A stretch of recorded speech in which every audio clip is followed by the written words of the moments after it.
kapag beginners talaga, ito yung nangyayari, namamatayan at ang takbo ay hindi okay ang takbo, kaya lagi namamatay ang isang nag-aaral kasi ang ginagawa, sa clutch muna kayo magpa-practice.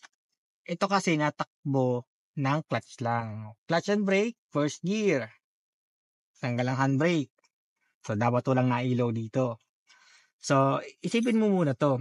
Ang una mong isipin, naka-first gear. Di ba naka-first gear? Sunod mong isipin dyan kung uphill or downhill. Uphill, downhill. Uphill. Paano mo nasabing uphill? Ang uphill, umaatras yung sasakyan. Kaya, ito ay downhill. Downhill at patag, same lang yan kung paano nagpatakbo.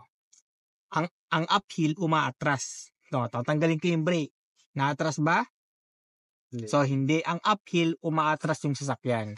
So, ibig sabihin, downhill siya or patag siya. Kaya ganito, magpatakbo sa downhill. Kaya para hindi ka mamatayan, isipin mo muna kung uphill or downhill. Okay? So, first gear. Unang isipin, first gear, sunod kung uphill, downhill. Kapag downhill or patag, ganito magpatakbo. Tanggal lang si brake. Walang brake, si clutch lang, itaas mo dun sa natakbo. Tumatakbo siya, di ba? Huwag mo siyang tatanggalin bigla. So, pag binigla mong tanggal si clutch, tinanggal mo nga si brake. Tinanggal bigla. Nangyari? So, natalo na ganyan. Kaya si clutch ang nagpapatakbo ng smooth. Kaya tanda mo mabuti ha. Anong iisipin?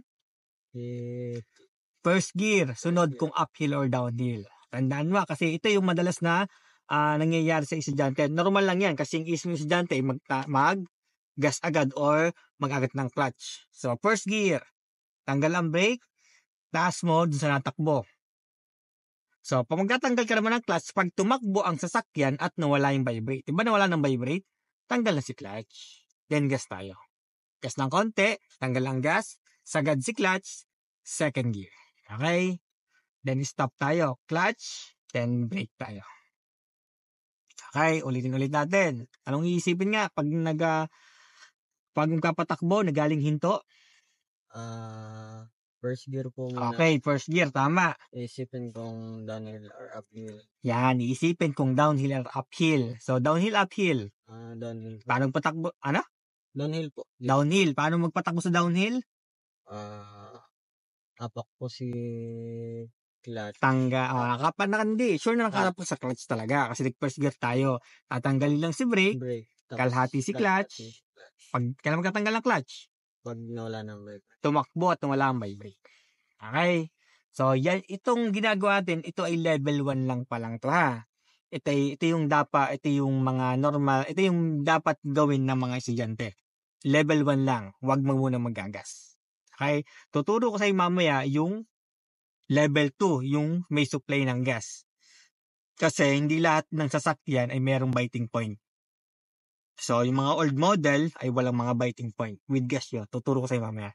So, dito muna tayo sa walang gas. Okay? First gear. Ito ay downhill. Tanggal ang brake, kalahati si clutch. Pag tumakbo, nawala ang vibrate, tanggal si clutch, then gas tayo. Tanggal ang gas, sagad si clutch, second gear. Okay? Gets mo na? Gets mo na siya? Mamaya, ikaw naman ha. Basta't ang mahalaga lang dyan, ang gusto kong pumasok sa iyong muscle memory, yung nag-iisip na nag-first gear at uphill or downhill. Okay? So, ganito naman kapag U-turn.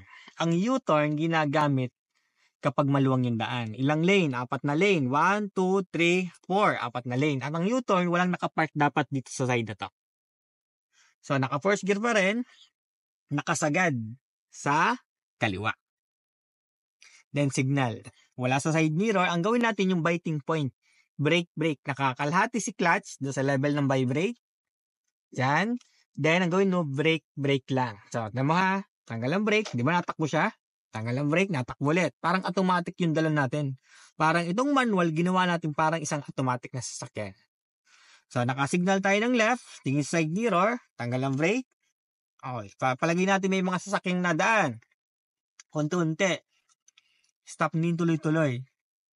Kapag nag-slant yung sasakyan, nakagantong position, hindi ka natitingin sa side mirror. Tandaan mo, ang tingin mo, yung head check, nakaganyan na. Head check ng left, wala. Then head check ng right. Tingin naman dun sa kabilang lane. Okay, pag may dumaan, nakatap ka sa brake, parang automatic ang dala natin, kahit huminto tayo dito sa gitna, hindi siya namamatay kasi nakasa-level ako ng vibrate. Then, brake lang ako. Brake, brake. Hindi clutch, clutch. Okay, pag wala na, tanggal si clutch, balik. 1, 2. Yun lang ang U-turn. Okay? So, ganun lang siya. So, ito, turo ko sa iyo ang sa uphill. Itong uphill ay ang laging namamatayan ng mga estudyante o sa mga baguhan o sa mga beginners, patay ng patay. Kasi ito yung kadalasan na nangyayari pag uphill. Nag-first gear, tama, nag-first gear sila. Ngayon, ang ginagawa, yung turo sa labas. Pag nagpaturo sa labas, ang tuturo sa'yo, yan, i-clutch mo, then gas agad. Di ba? Yan yung madalas na nangyayari. Normal lang yan pag nagpaturo ko sa labas. So, hindi muna yun ang ating gagawin. Kasi mahirap yung part na yun. So, dito muna tayo sa basic. So, clutch and brake. Tuturo ko sa iyo kung paano ang mga biting point. Naka-clutch and brake tayo, naka-first gear, uphill, downhill. Uphill. Uphill. Pag tinanggal si brake, anong nangyari? Umaatras. So, ito yung napakadelikado kapag mayroong mga sa likodan. Bubusinahan ka kasi masasabitan mo yung nasa likod. So, para hindi umatras ang isang sasakyan, clutch and brake, nakatapak tayo parehas. First gear. Itaas mo si clutch, level ng vibrate. Ang level ng vibrate nanginginig.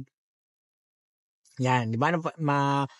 Mararamdaman mo yung panginginig ng makina. So, naka-steady lang yan. Pag napatas ng konti ang clutch, patay ang makina. Kaya tandaan mo ha. So, wag mong itataas ng sobra. Doon sa level ng vibrate lang. Okay? So, nagbabibrate, di ba? Steady lang din yung ating clutch. Ang clutch siya, yung kaliwa.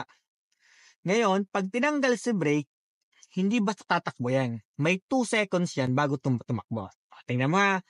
Naka-biting point, nanginginig yung ating sasakyan.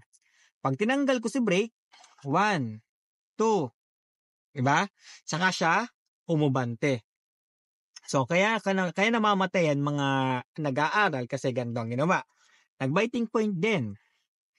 Ngayon, pag tanggal kay brake, angat ng konti si clutch. Patay ang makina.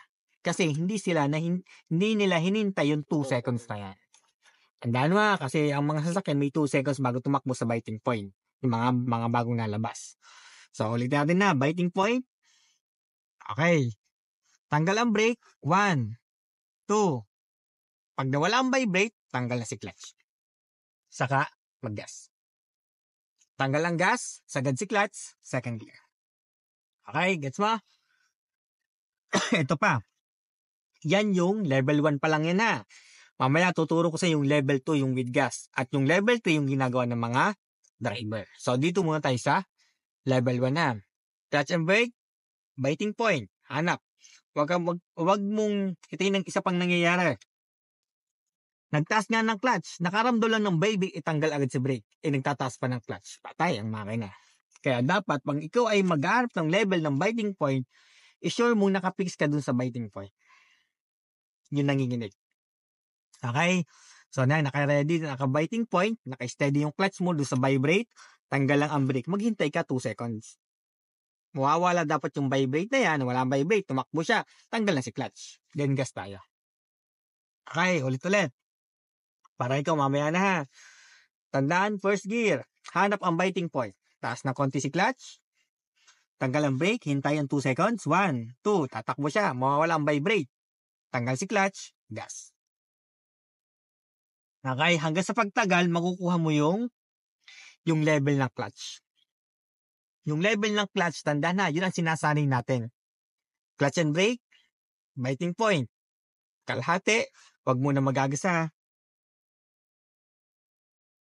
Yan, ganyan lang. Then, gas tayong konti.